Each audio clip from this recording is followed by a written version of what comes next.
بسم اللہ الرحمن الرحیم۔ حضرت ابن مسعود رضی اللہ تعالیٰ عنہ بیان فرماتے ہیں کہ آپ صلی اللہ علیہ وسلم نے فرمایا، اللہ اس شخص کے چہرے کو تر و تازہ رکھے جس نے میری حدیث سنی اور اس سے یاد کیا اور اس کی حفاظت کی اور اسے آگے پھیلایا۔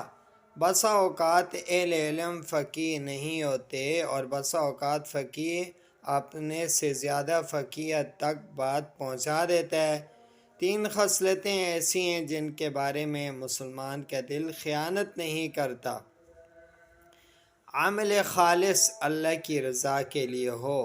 نمبر 2، مسلمانوں کے لیے خیر خواہی ہو اور ان کی جماعت کے ساتھ لگے رہنا۔ فرمایا کہ انہیں سب طرف سے گھیر لے گی۔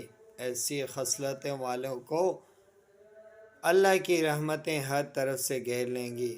تو سامعین محترم، حدیث کا مفہوم یہ ہوا کہ ہم جو بھی حدیث صحیح قرآن کی آیت سنیں اور اسے اگلے تک پہنچانے کی کوشش کریں۔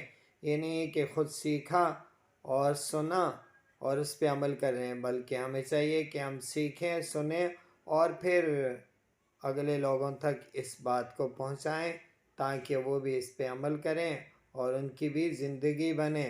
سامعین محترم، فرمایا کہ بلغوا عنی ولو آیا۔